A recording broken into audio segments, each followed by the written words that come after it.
Welcome back to another episode of 7,000 Volts Living an Electrified Life. How you doing, family? How you guys doing today?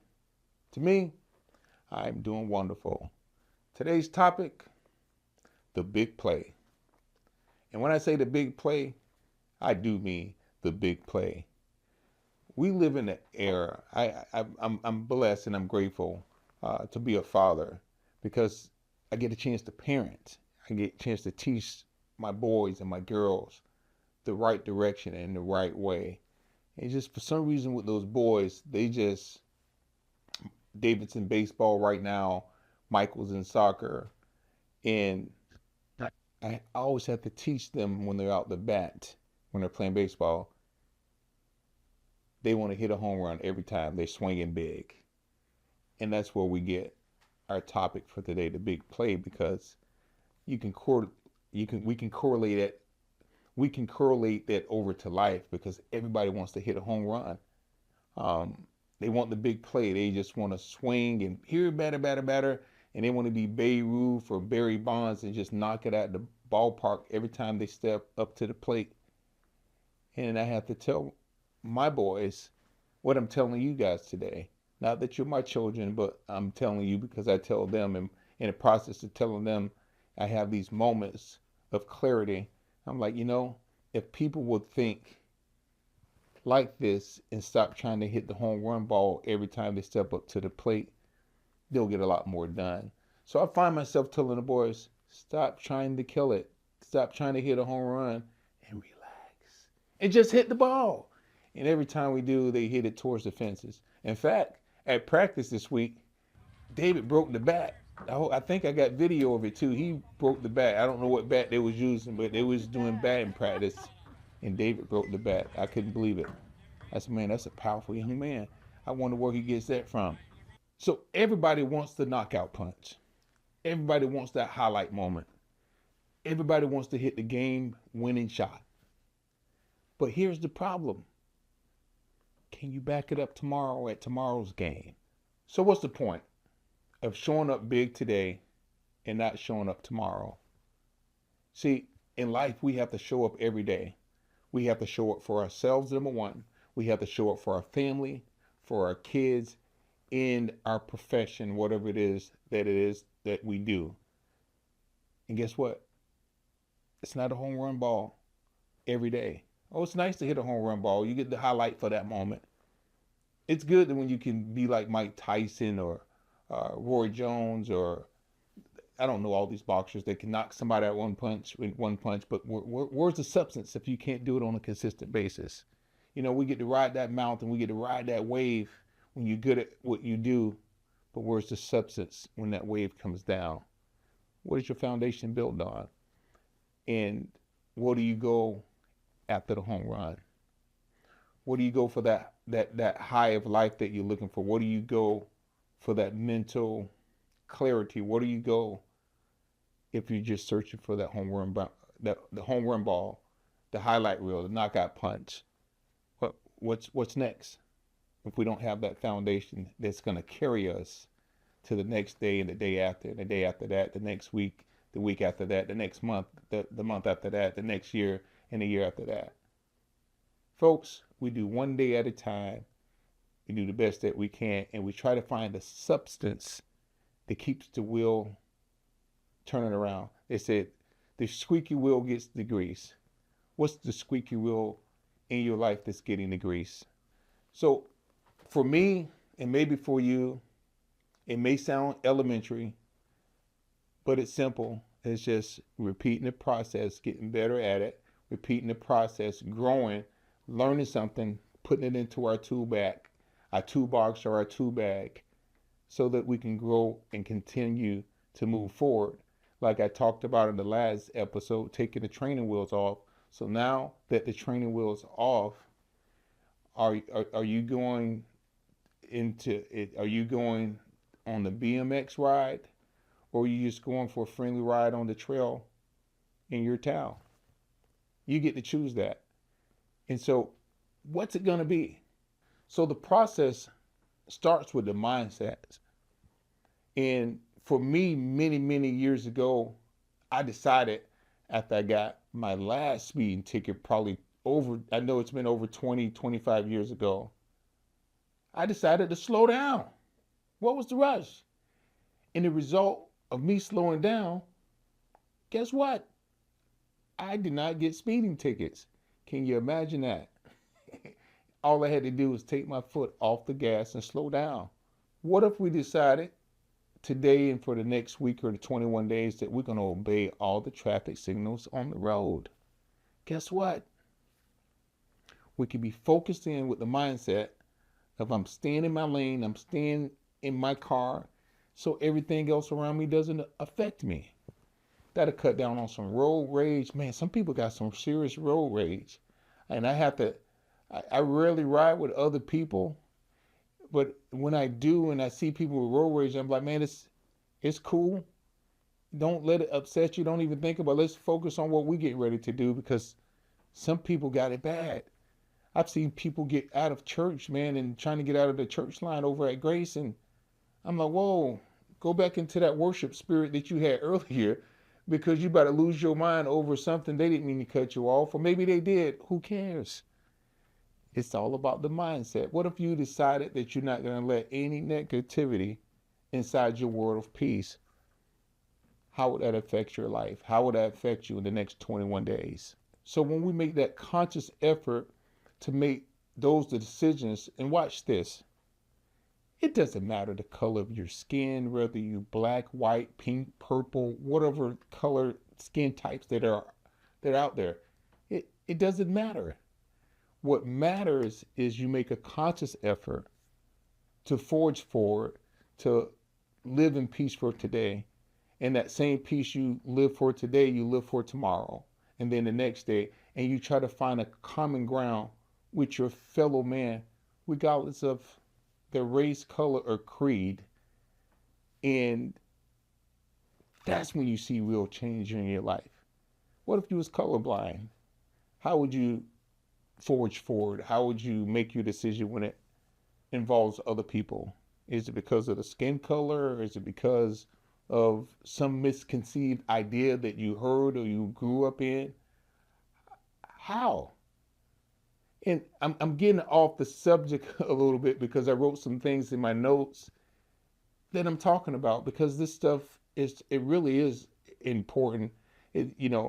We've seen people of all races and creeds play all different kind of sports and excel.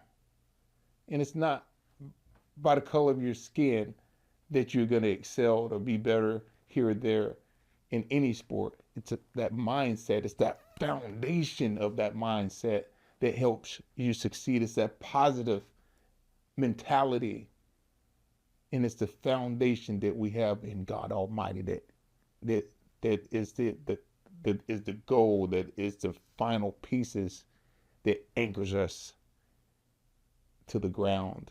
It anchors us in life so we can move and live in peace with the power that He's installed within us. Let me be very transparent. I made some bad choices, and I was on a path that wasn't adding up in my life.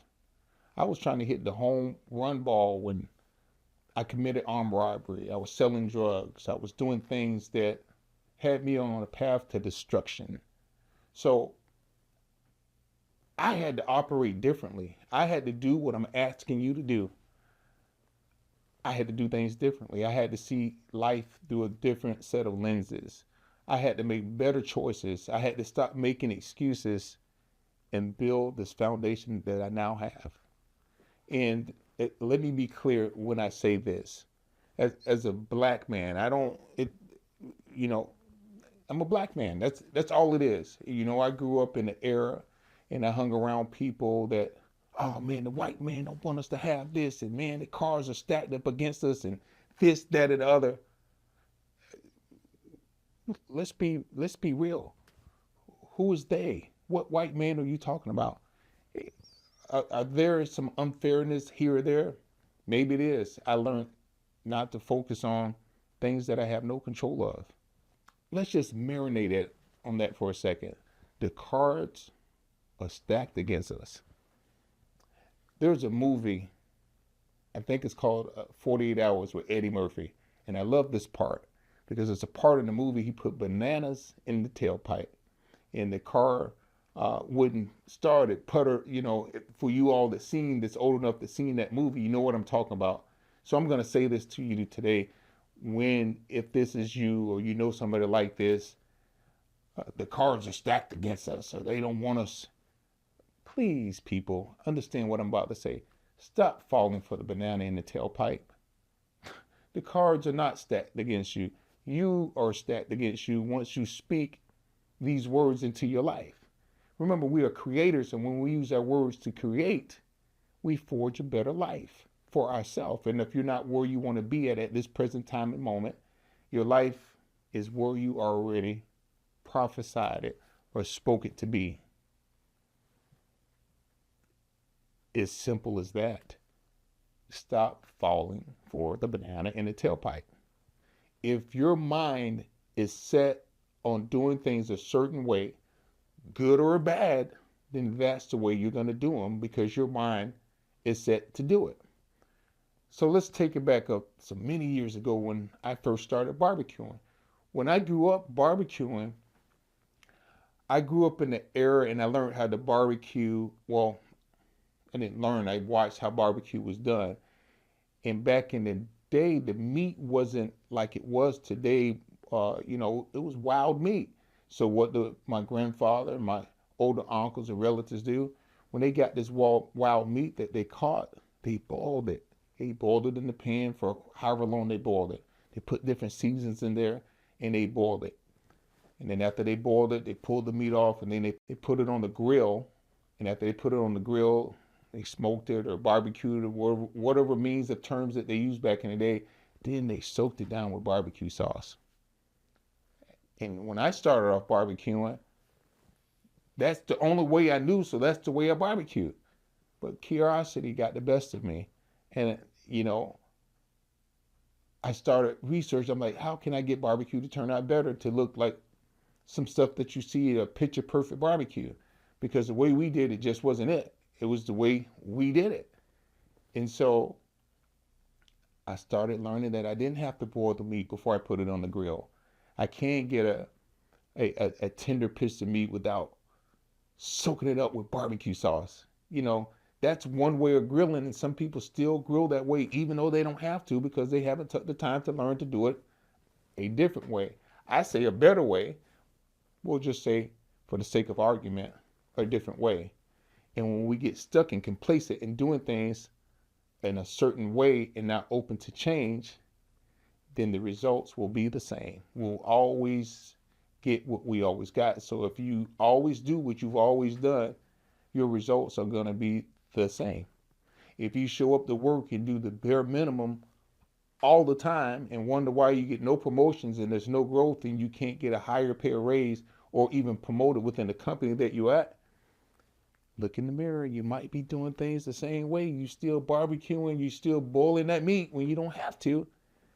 So it's not that the cards are stacked against you. Sometimes you are stacked against yourself, and the easy way out is to blame someone else for your own shortcomings. When you continue to do the things the way you always done them, if you continue to barbecue the way you always barbecue, you're going to still get the same burnt up results. You're going to still get the stuff that people just don't want to eat. Let's just be honest. If you do, if you show up to the game and you didn't practice, you're going to strike out. You're not going to hit those game-winning shots because you're not putting in the right work. You can't do things the same way and expect different results.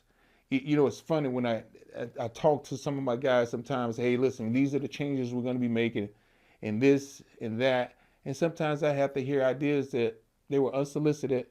But because I'm a listening person, you listen to the negativity and say, whoa, what we got is working just fine and this and that, because they don't get the big picture. So that's fine. But I have to smile and say, well, as we grow, we're going to make sure we have the proper equipment that's going to get us to the next level and keep us away from the downtime. Because Business is a different animal. You can't think with the same mindset of your personal life and business because you will fail. You'll be in the situations where you can't deliver on a consistent basis.